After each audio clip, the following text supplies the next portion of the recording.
You're listening to the winning literary show, Off the Shelf Books Talk Radio, live with host Denise Turney, author of the books Long Walk Up, Portia, Love Pour Over Me, Spiral, Love Has Many Faces, and Rosetta's Great Hope. Turn up your dial and get ready for a blast of feature author interviews, 411 on book festivals, writing conferences, and so much more. Ready? Let's go. Good morning out there in Off the Shelf Radio, Blog Talk Radio, iTunes, Rainbow, so however you're tuning in. Good morning to you. I want to kick today's show off with a quote from Haiti McDaniel. I did my best and God did the rest. So we do our best and then we just have to let go. And we're going to see what the good works today's guest has done and what she has done already and what she has in the plans for her future works. But for those who are loyal listeners, I want to thank you for tuning in to Off the Shelf. Every morning I get up on Saturday morning. I get up like an hour or more before the show when I start just working on different things, for more promotion and marketing. And for some reason, one of my dial-ins just was not working this morning. I've just learned to keep it moving. No matter what happens, just keep going, just keep going, just keep going. But to our loyal listeners, I want to thank you for tuning in this morning. And if this is your first time listening to Off the Shelf, you're just looking for something to tune into this morning, I'm so glad you found us. And you absolutely are listening to the Winning Book Radio Show, Off the Shelf. Welcome to Saturday, June 20th show. And in advance, I want to say happy Father's Day to all the fathers out there who are caring, loving, active in their children's lives. There is nothing like a good father. There is nothing like a good father. So happy Father's Day to you. And again, I want to thank all of you for joining us this morning. I want to tell you there's still time for you to let your friends, your neighbors, your colleagues, your relatives know they can still catch Off the Shelf and not miss any of our special guest interview this morning. And the dial-in is 347-994-3490. Again, that's 347-994-3490. And before we introduce our guests, I want to encourage you to visit Breaking Rules Publishing. It's at breakingrules.publishing.com. They offer editing, reviews, and book critique services. And also, how good of a mystery sleuth are you? Do you think you can figure out who's responsible for the murder mystery that cloaks Raymond Clark and his friend's life in Love Pour Over Me? And I also have to ask you, how much do you value relationships and love? How long would you wait to experience a once-in-a-lifetime romance? And it's the kind of relationship that could open you up to the brilliance of life that only a few people get to enjoy. Just how long would you wait? I encourage you, if you value relationships, and there is a friendship, there is a male friendship bond in this story with 5 guys who meet in college that is rarely written about, and I hope to see it in more books. If you value friendships and you value an intimate soulmate relationship, and there's a complicated father-son relationship, but you also like suspense. You like suspense. I encourage you to stop what you're doing and get a copy of Love Pour Over Me. You can get it right now just with a click of a button at Barnes & Noble, Amazon.com. It's online at Walmart. It's in print and ebook format. If you don't see it on the shelf, just ask the clerk to order your copy of Love Pour Over Me by Denise Turney. Go treat yourself to this story today. And now let us go and meet our very special off-the-shelf guest. I'm excited, and I hope you are too. And our special off-the-shelf guest this morning is Lori Spagna. Now, Lori is a best-selling author, spiritual teacher, ascension guide, energy healer, and light worker. She works to help people awaken their alignment with the divine source. And it is Lori's aim to help people live their best life Her life changed after she had a series of near-death experiences and an induction-abduction experience. We definitely got to ask her about that in Maui. And she does seminars and workshops. Lori has authored several books, including How Psychic Are You? 7 Simple Steps to Unlocking Your Psychic Potential, Learn Animal Communication, The Secret Energy of Money, and The Spiritual Laws of Wealth. And 2 years in Maui. I visited Maui once, but I think I was only there for a few days. You can check Lori out online at lorispagna.com, and that's LORISPAGNA.com. LORISPAGNA.com. One more time, LORIPAGNA.com. We are absolutely honored to have Lori join us on Off the Shelf Book Talk Radio this morning. Welcome to Off the Shelf, Lori. Well, hello, Denise. Thank you for having me. I'm so excited about our conversation, our time together today. I'm looking forward to it. And we are glad to have you here. Anybody who's listened to our show knows the first 4 or 5 questions I ask every guest, so our listeners can get a little backstory on our guests before we launch into questions about their books and other works they're doing. So to kick it off, Miss Lori, would you please tell off-the-shelf listeners where you grew up and what life was like for you growing up? Well, I'll say I was born in the Bronx, New York, in a very sort of low-income area. But I, as a young girl, lived in Larchmont, New York.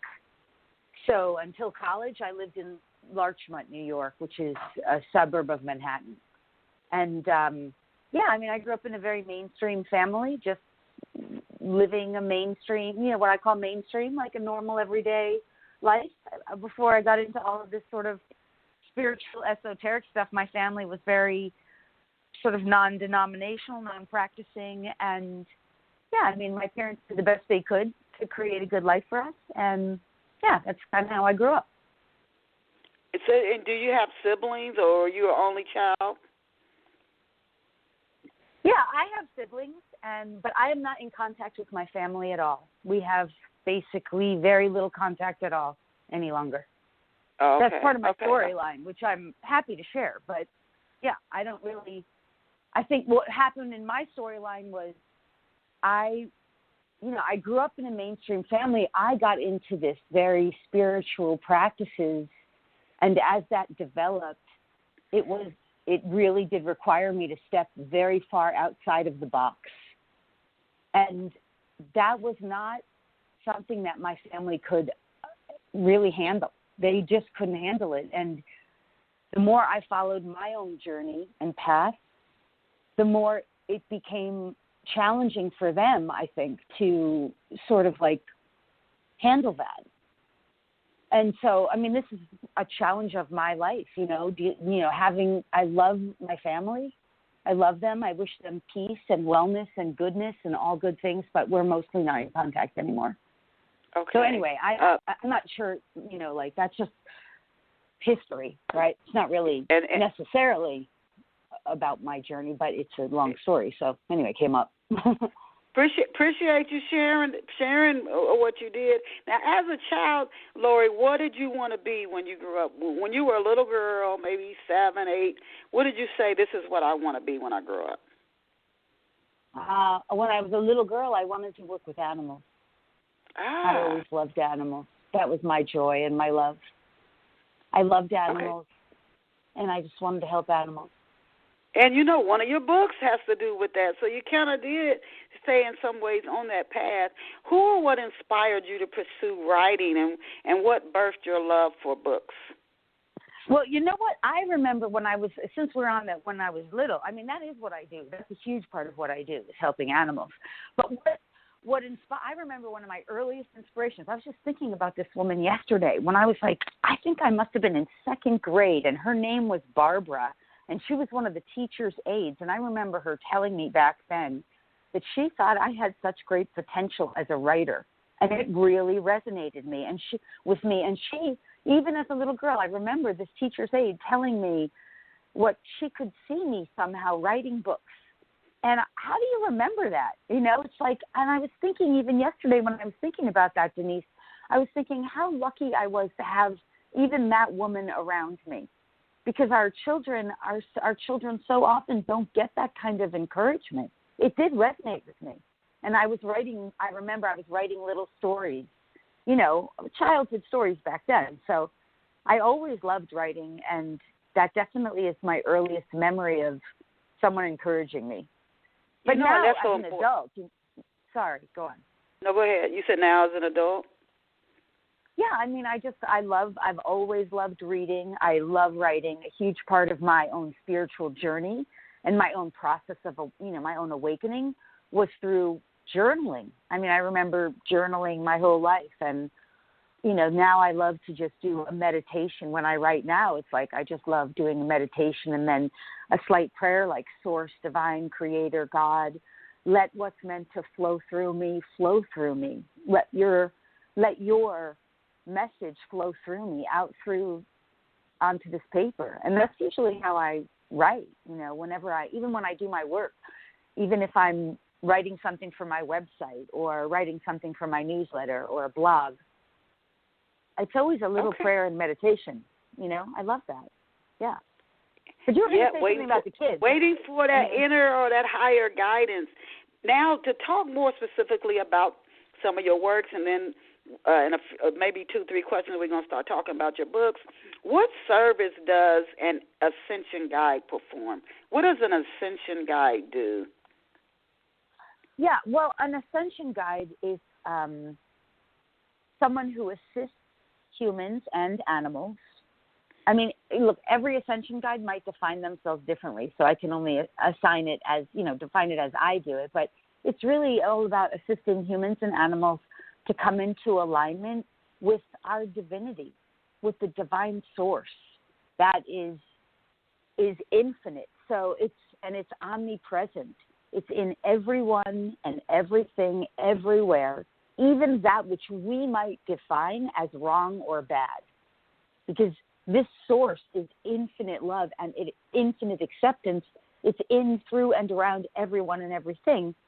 And so an ascension guide is just working, as an ascension guide, I'm just working to assist humanity, really, to come into that alignment with that full embodiment of knowing it, whole body, whole consciousness, and to bring ourselves into that awareness that we are the creators of our realities with that source. And that is a difficult lesson, especially when I think a lot of psychology and a lot of our other work teaches that we're not in control. It's somebody else did something or said something to us. Yes. And we have to work, we have to untangle, and we just spend our whole lives, and sometimes being angry with relatives when they really didn't have the power. Certainly when you're a child, I think what a parent can do or what happens to a child can leave lasting. I don't know if you ever 100% get over it, but some of us, you spend your whole life just being angry about what somebody said or did and never step into your own power when you work with Source or God. You never step into it.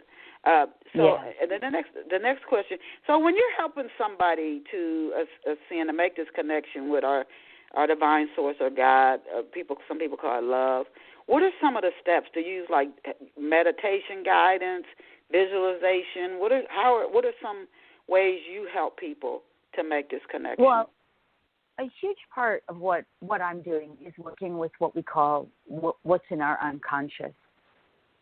So our unconscious, like belief systems, programs, all energy and vibration that's running in and through our bodies, all of that stuff that we're not necessarily conscious of is very often what we think is something external to us. And so what you were saying, I was really what I was hearing in my inner hearing or voice or hearing was that that's our old way, that we think, we believe that this power is outside of us. That's what I call external living or outer living. But in reality, everything's coming from within us. And so when I'm working with someone, I'm helping and assisting them to literally realign their consciousness with this higher knowing. And these higher, we call it higher, but they're lighter, they're purer frequencies of light, sound, energy, consciousness, vibration that assist them to completely shift energetically, so that then the reality that they actually live in and perceive and experience changes as a result. That becomes the effect. Because, Denise, our reality, the reality we live in, is actually an effect. We are the cause of it. Challenging for us to understand. But there's nothing in the external world that actually is the cause of our situations and our scenarios, our circumstances. It's always actually coming from within us. It's just that most of the time we're quite unconscious of that. We don't always realize it. And so that's why it's good when links do happen. Maybe my next question kind of leads into this. Some people might say they have a psychic experience, and they, again, might see it coming from something other than themselves, but that can show you where that thought actually comes from you. And then something happens, and we don't pay attention enough to see the links with that. Or sometimes the first step is to really try to remember what we really are, and we're not like powerless. Right. To really remember, then you can see the power of your thought. But if you think you don't have any power, you probably wouldn't think that your thoughts could do anything. But once you start to remember what we really are, then you can say, oh, okay, and you can start to make the link. And there are a lot of people out here doing this work. I know Anthony Robbins is one, and he did it, maybe focus a lot on money and business success, but that was his work. To see your thoughts are actually causing these experiences. My next question is everyone psychic? And why would you, if based on your answer, why do you say this? Is everyone psychic? Yeah. In my opinion, yes, everyone is psychic. The only thing is that the word psychic has so many connotations to what it means, and a lot of people think that means, well, you can make predictions about the future, or you can see what's going on in someone else's life, and that may be part of someone's gift. Everyone is psychic because psychic to me means we all have the potential to fully align with our divinity, our source, creator, God, and to understand, perceive, and realize higher truths using our senses beyond our 5D senses. So in other words, when I say our five senses, our 5 physical senses, we can go way beyond those to our extrasensory abilities. All of us have that, no question. In fact, at this point, that to me is scientifically valid. For example, if you look to, for example, the Institute of Heart Math, they're already scientifically studying all of our extrasensory abilities, and they're already validating how psychic we all really are, that our hearts have brain matter in them. That means our hearts, when we start using the brain matter and developing that in our hearts, we actually have that. Our guts have brain matter in them. That's all scientifically proven now. Our skin is extrasensory. We all have a pituitary gland and a pineal gland, which are master glands in the center of our brain, which allow us to develop abilities, our extrasensory abilities, through the use of those master glands. We all have these gifts, and there's more. There's even more than that. Those are just a few. Yeah, and once again, to remember what we really are, I think that is so. That's part of our journey, because we clearly have forgotten. Now, how can we, Lori? How is it possible that we can have talents? And before I finish asking this question, I just want to, for our listeners, I read the book. I think I read the book. I don't think I saw the movie. It was about a woman. She saw a train accident, and she saw somebody dismembered, and because of it, she just her personality split in like 3 or 4 different ways. Mm-hmm. So before this happened, she couldn't play the piano. She couldn't paint, or thought she couldn't. after these different personalities, these in the same woman split, she became a she was a very talented pianist. She these abilities she didn't even think she had, she could do. Then she went into therapy and merged back into that one personality, and I think she lost those talents. But that is just one sign that we could have talents and not even know we have them. How is it possible, even in just that not happening to anybody, just in that one personality, but how can we have talents and be completely unaware that we have them? Well, it goes back to that same point, is that we are unconscious of most of the gifts that we have. And I think what's really important and valuable to mention here is that our human reality that we've been living in has really taught us to be constantly doing, working. There's a very strong slave driver mentality in our reality. You don't have any value unless you're making money or working like a slave. And then there's this whole kind of mentality that we have that other than that, you kind of just drink beer, watch the news or watch TV or go to some sports or, watch some entertainment of someone else, in glory, And that sort of blocks us from enhancing and developing our abilities. So, it's up to us to choose to develop and enhance our abilities through our own sort of informal learning. Because we're not going to learn that in the mainstream schooling system, but we will learn that by reaching sort of outside of what we might consider mainstream and getting into some of those kinds of learning that goes beyond what is normal, what is considered to be the normal way you spend your time and energy in our physical world. Does that make sense? Yes. I was just thinking this morning, I'm one of those, I struggle from time, or I'm going to put it in past tense. I have previously struggled with that do, constantly being in motion, where it's like, I was just thinking about this morning where I rarely sit down, and I've become more aware of it, though, that there's something in my mind that just do the dishes, go run the vacuum cleaner, work on that novel, go do this, and it's like you never sit down. It's just constant motion.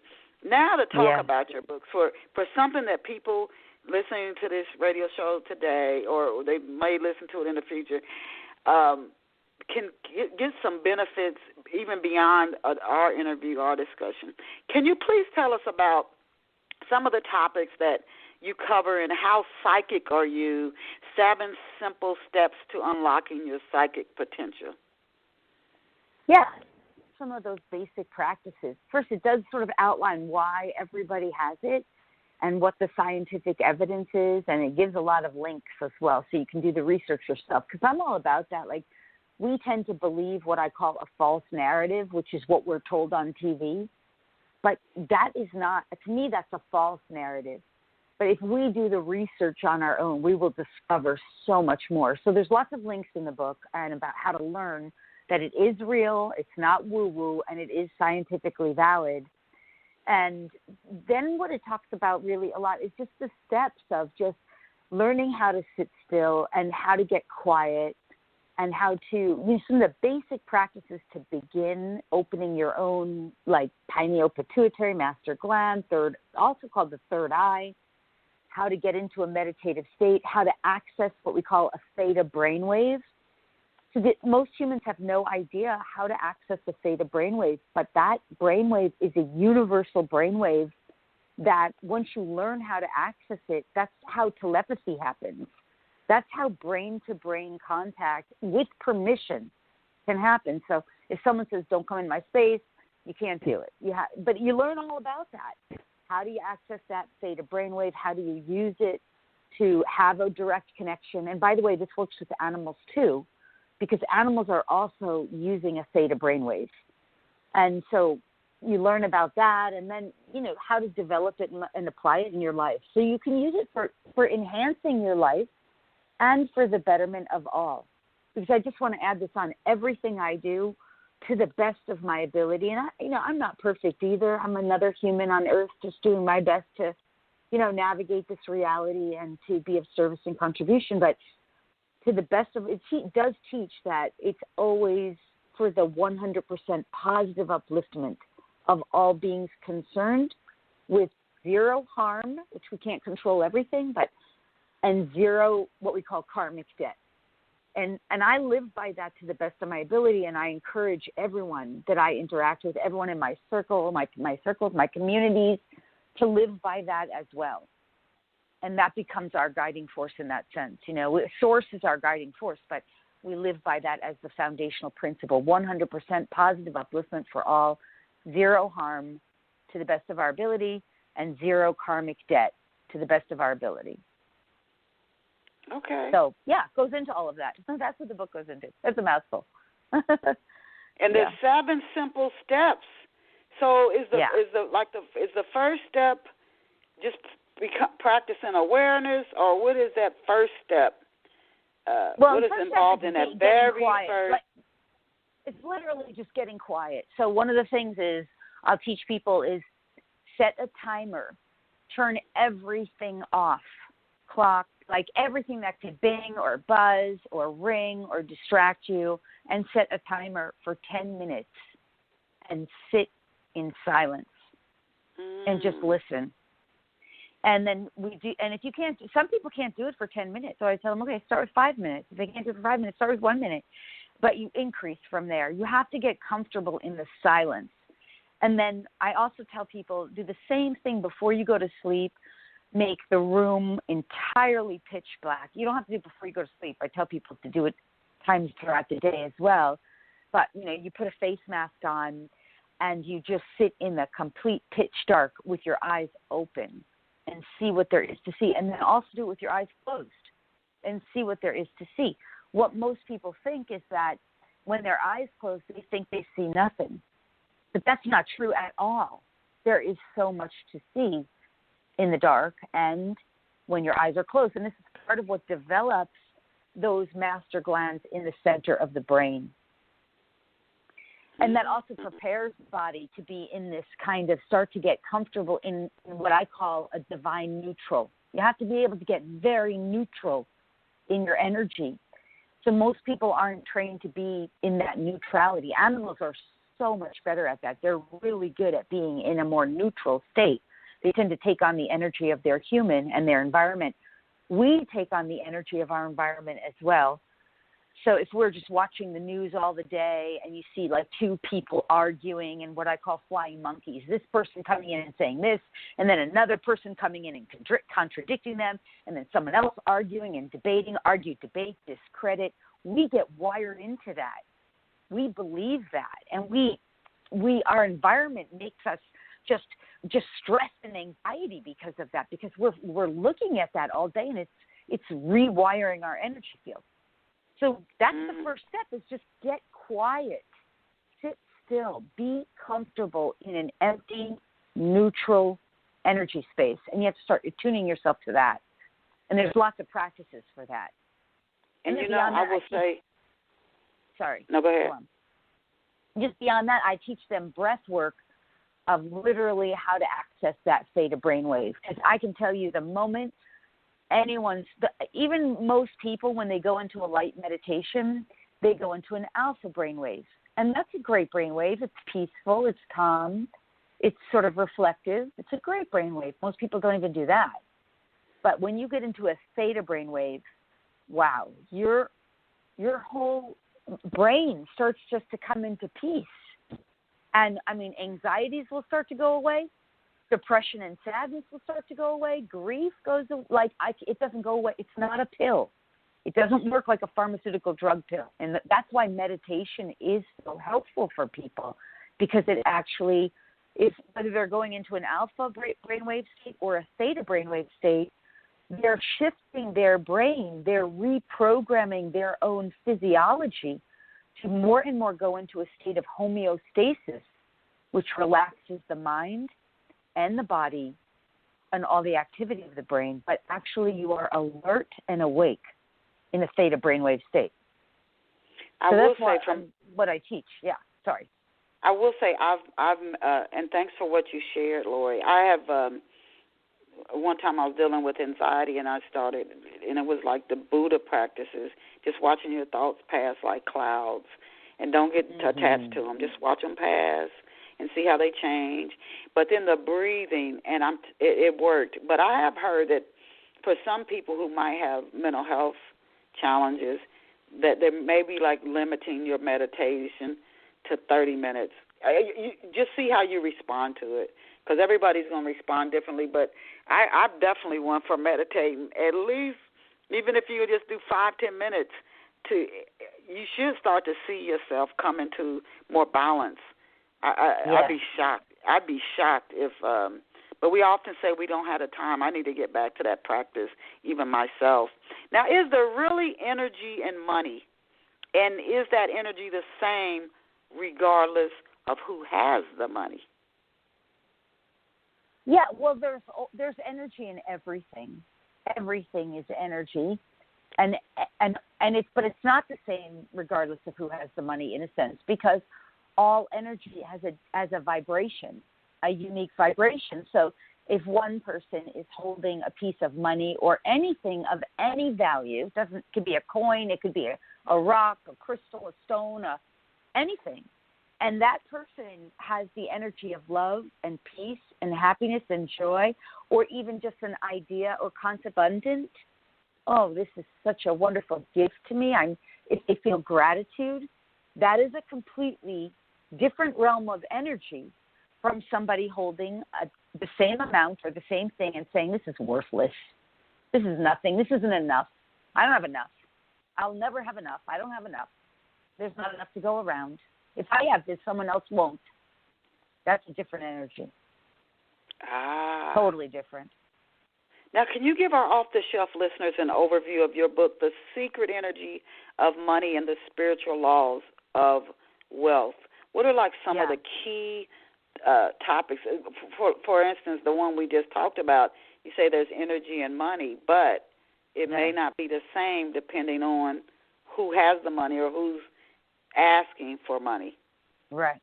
Well, because the thing is the energy is, remember back to the earlier part of our conversation, everything is emanating from us. Money in itself is neutral. It's just another aspect of the divine, which is infinite, omnipresent love, infinite omnipresence allowance. It allows all without judgment. So if everything's emanating from us as aspect of that divine source, creator, God, however you identify, emanating from you is emanating in and through the money. And that's going to be the energy that money takes on as a reflection of you, whoever you are. So the concept of the spiritual laws of money is about creating the consciousness of wealth and abundance from within yourself by applying the same laws of the universe. So for example, the energy of gratitude, we already know. That's a very basic truth in our spiritual truth. Gratitude, just being grateful for what we have and practicing gratitude expands the abundance of anything that we're grateful for, including especially all forms of monetary wealth.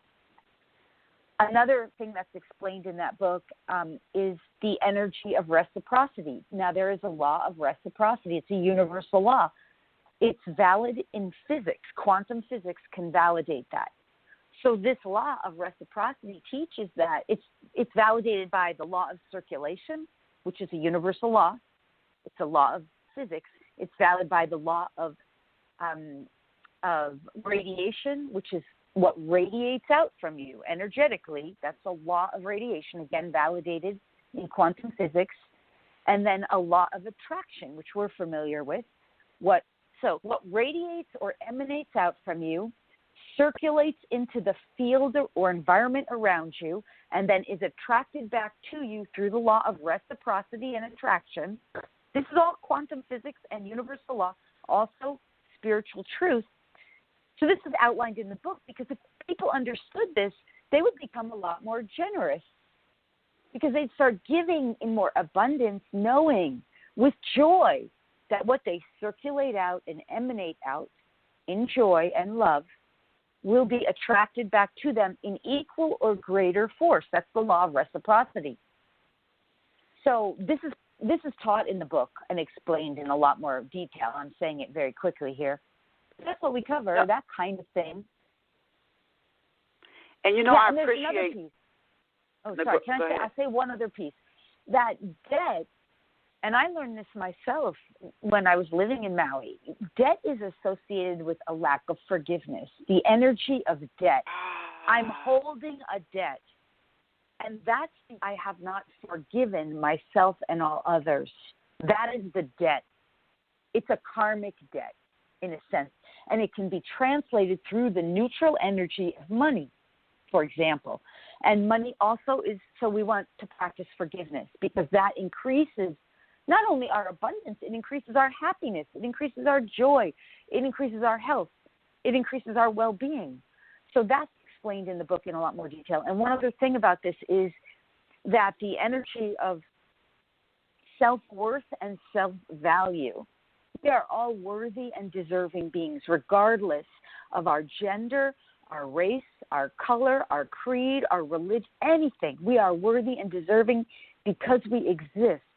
We are valuable because we are emanations of the divine. We were created by this infinite loving being. We are worthy and deserving, but we have to remember that within ourselves and know it. So as we develop and enhance our own sense of self-worth and self-value, we also become more abundant, because that is linked through the expression of money or various forms of monetary exchange in our physical reality. Does that make sense? Yes, and I thank you for what you shared. It makes perfectly good sense to me. We live in a world that it almost is so contrary to a truth that it is almost like there are two worlds. And somehow being in this one, we kind of we have to navigate this world and the other. And some people, some of us are more fully in this world, and we believe this is the only one that's real. And some people are more maybe in the other. And sometimes we have to walk that tightrope balance because we're here too. So we still have to do both. But the things that are taught in this world are so contrary to the truth that it's almost like you almost wonder how this world even exists. It's so contrary in what we are taught. But that's shared. What are some lies that many of us believe about money? Money is one of the, oh my God, when you think about the horrific things as humans we've done to each other, like enslaving each other, and just the sex slave trafficking, prostitution, forcing people into prostitution, drugs. It's all for money. Yeah. It's all for money. Well, I think I would say it's more than money. Sometimes, very often, it's power. People, especially if you're dealing with what I would call like a psychotic kind of mentality, and if you're dealing with people who literally are mentally ill, and I will say this, I hope I don't push buttons, but I may. Many of our world leaders that we've been witnessing, regardless of, this is not a political statement.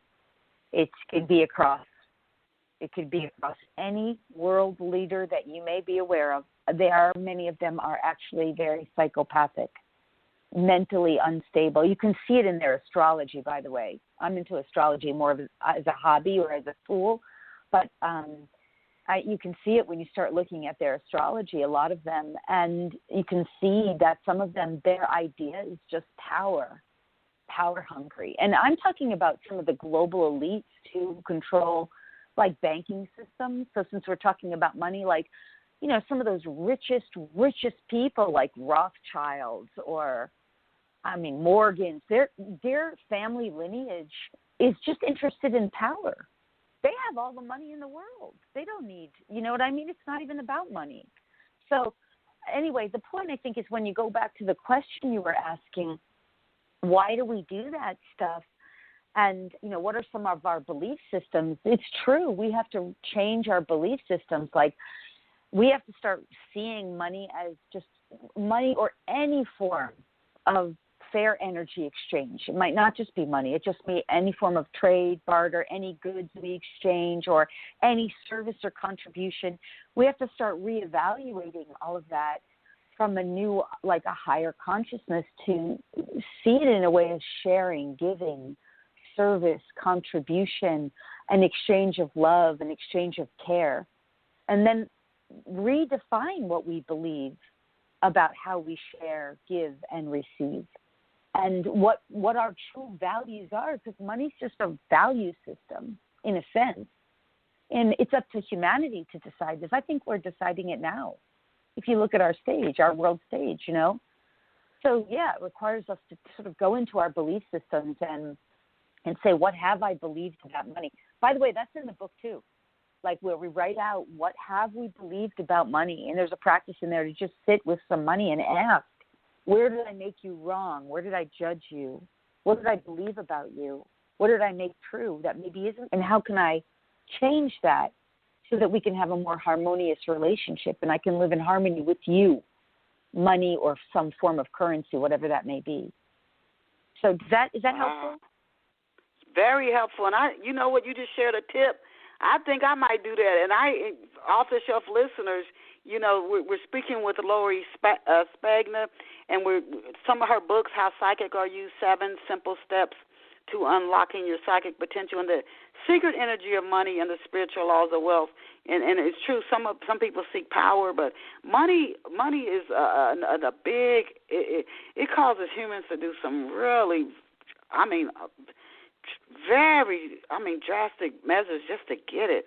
What people will do to get a life insurance policy money, so it's almost insane. So this is a topic I think that, I don't know if it eventually one day will be taught in schools or colleges, so people maybe won't make those horrific choices. Now the other thing too is, Denise, and I'm sorry I just interrupted you, I apologize, but I also want to say that I don't even think it's money that does that to us. I think it's fear of survival. And because we believe that we need money to survive, that's a belief system. So we have a fear of survival. Humanity has been triggered to the very root right now of our very fear of surviving. And so we often associate that with money because we've come to believe in our reality that you need money to survive, that we all need. And I'm not saying that's not true, but what I am saying is that that's what's at the root of so many of these very bad behaviors or poor behaviors. For example, the one you mentioned, like using lies or whatever to get a life insurance policy. They want to survive, and everybody wants to survive. So we have to really reevaluate this, like, how do we all survive? How does humanity survive and thrive in a world and what do we need to change about our world to make it better? So that we don't have to have people just trying to survive and do like the worst things that they would never want to do if they were really in alignment with their divinity. They would choose something so much better. They really would. Everyone would choose something so much better. And something I loved that you said, Denise, I just want to go back to, was that you said it seems like we live in two realities. And I can't even tell you how right you are. I call that, in my language, old paradigm, new paradigm, and they're overlapping. What I call third-dimensional paradigm, fifth-dimensional paradigm. It's just languaging. But the point is to say there is an old way of being and a new way of being, and the new way of being is being birthed. And this is what we're talking about here. It's a new way of living, thinking, behaving, feeling, sharing, existing, and it requires us to clean out all that fear. It requires us to clean it out from our whole being so we can live in this new way that is good for all. So anyway, I'm so glad you said that. And I appreciate all your sharing. And for those who might have come in midstream, no worries. Once the show finishes archiving, you can go back and listen to it in its entirety as often as you like and share it with others who you think might benefit from it, especially people who might just be on the cusp or ready for this type of message. Now, I have to ask you this again, and I'm asking you in a different way because I know there may be listeners who really are struggling with this. And this is where I think a lot of people, if people try a spiritual practice and they don't get what they want, they may say it doesn't work and step away from it. And then sometimes this can stop some of us, especially people who might be in a situation that's abusive right now, but you can't come out of it. So I have to ask this in a different way. Do we really create our own reality with our thoughts, ideals, beliefs, etc., especially considering how many people are in the world? It's not like we're here all by ourselves.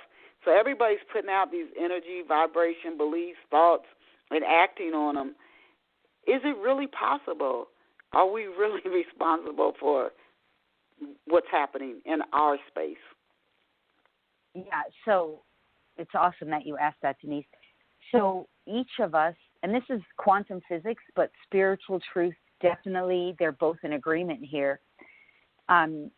We each individual lives in their own what we call bioenergy field or holographic reality or energy field, whatever languaging you want. We live in our own sort of prism of reality that we create consciously and unconsciously. And then we interact with others who also live in their own quantum reality. And then the collective creates a collective type of quantum reality. But not all collectives are experiencing the same reality at the same time. It's very sci-fi in a sense, but it's also very spiritual.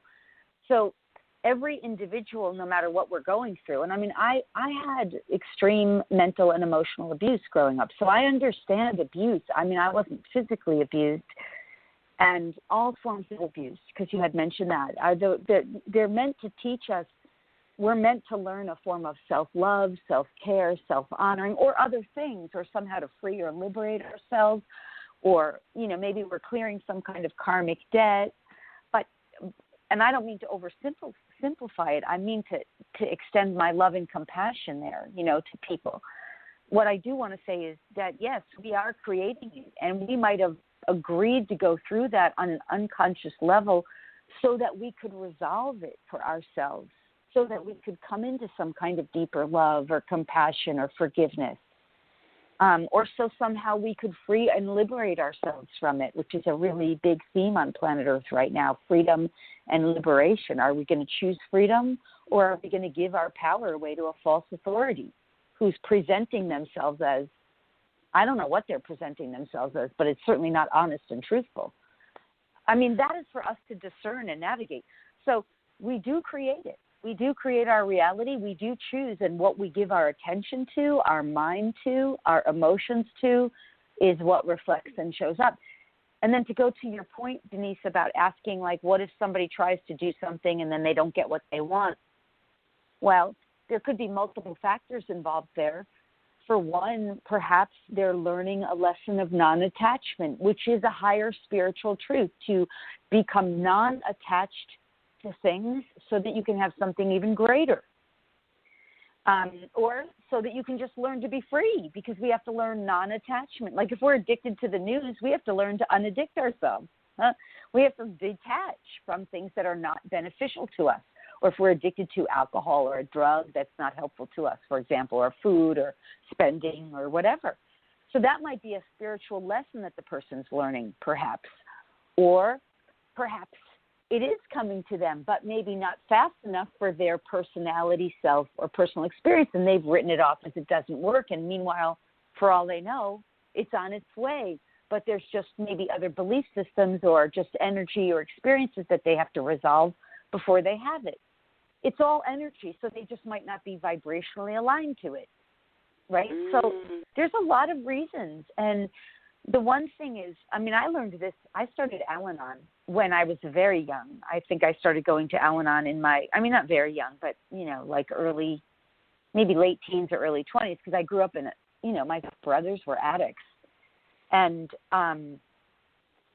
anyway, one of the first things I learned in there, I remember, is don't quit before the miracle happens. Don't quit too soon. And that's just what's lighting up in this moment about that particular part of the question you asked. Sometimes people do. They quit too soon. I love your definition of a millionaire.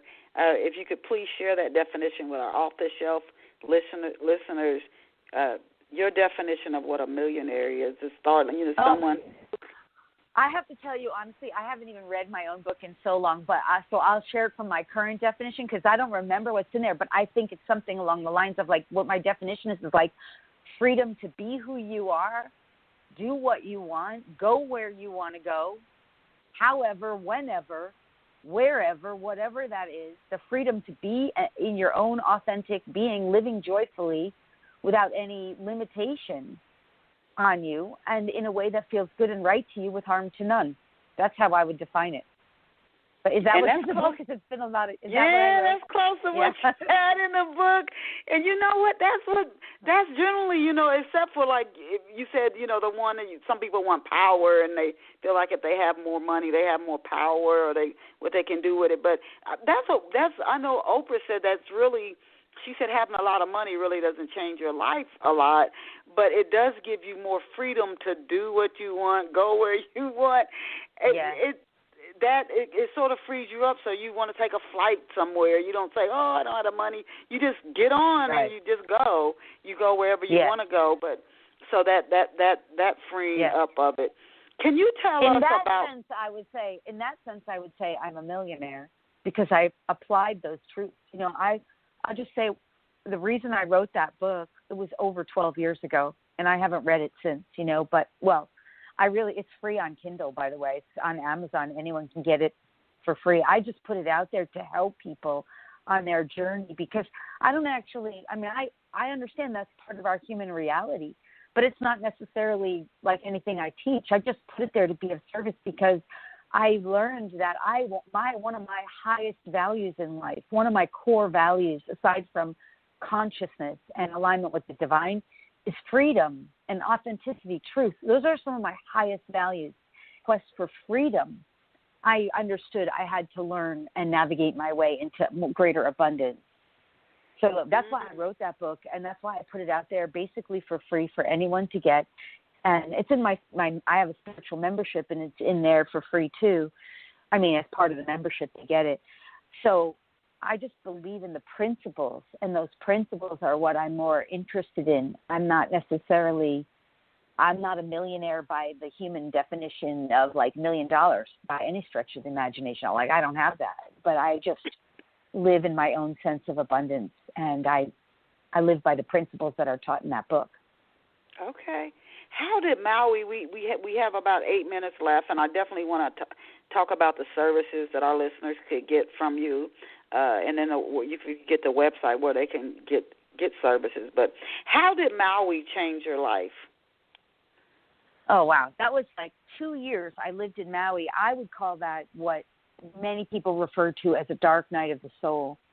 I mean, I went there because I really wanted to know God. Like, I really did not know what was God, and I wanted to have a one-on-one relationship. That's why I went. And I went there to heal, because before I went to Maui, I was, functioning in the regular world, working like a 12-hour day job. I was making a lot of money, but I was spending it faster than I made it. I had a 6-figure credit card debt.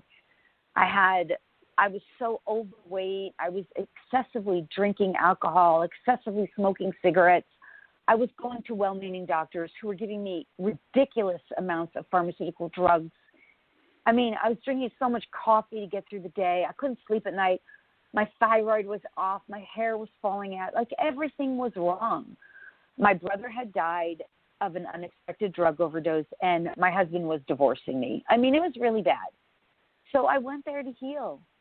And 2 years that I was there, by learning and applying this stuff, within those 2 years, all of what I just said was gone.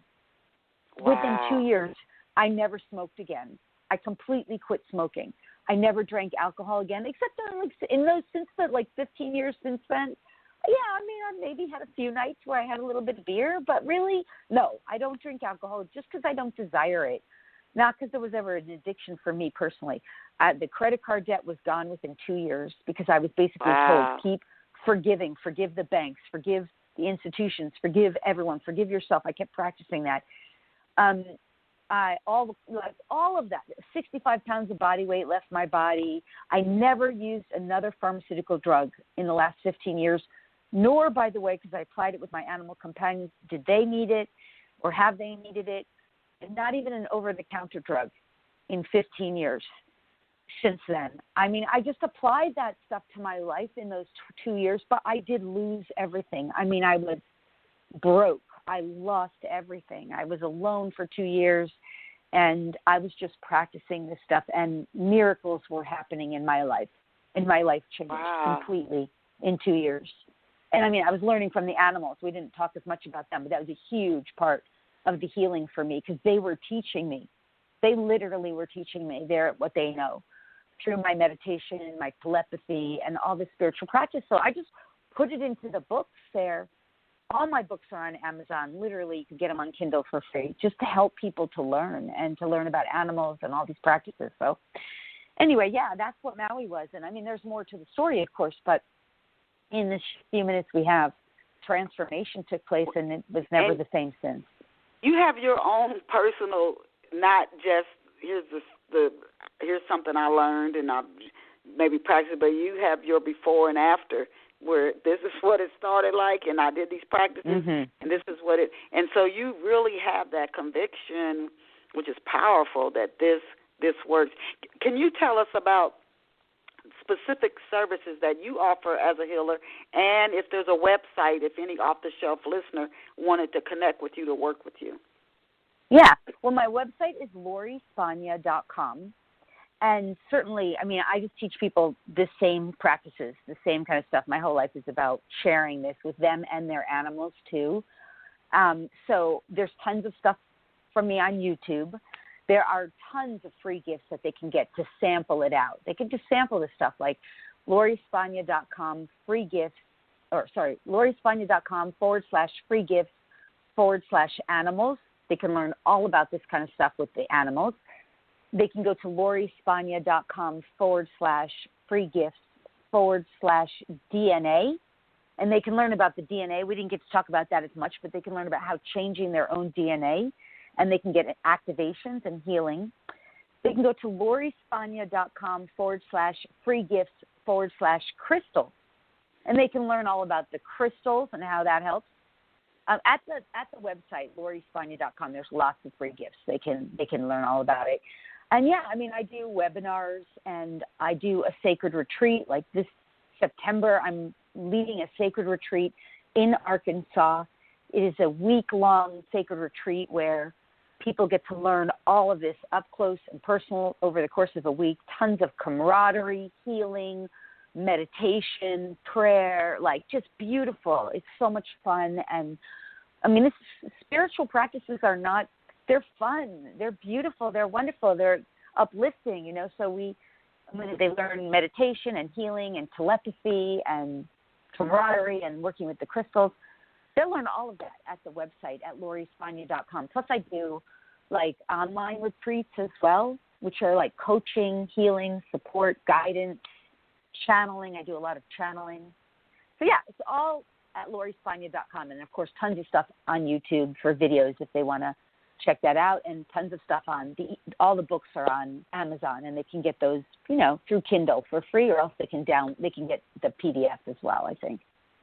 Well, thank you, Lori. Lori, this is something for our off-the-shelf listeners, and we're out of time, but I definitely, there were so many more questions I was going to ask Lori, but I don't think I've gotten around to all the questions with any guest in over years.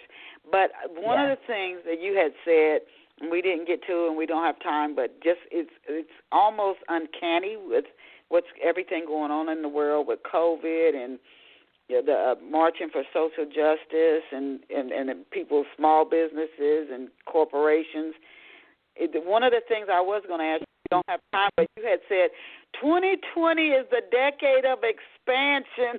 I said, man, you got that one right. You got that one right. So I was going to ask you where all. Yeah. Oh my goodness, you got that one right. I just want to say thank you, Denise, because I know we're out of time, and I want to make sure I just express my sincere gratitude for you having me as a guest, and to all the listeners who have listened in. I hope this has been helpful. I'm just very grateful for having been here. Well, thank you. We really appreciate you being here. If you're on any social networks, can you tell us where our listeners can find you on social media if you are on social networks? Yeah, I'm on most of the social networks. I'm on Facebook and YouTube and Instagram and Pinterest. Yeah. Most active on YouTube and also secondarily Facebook as well.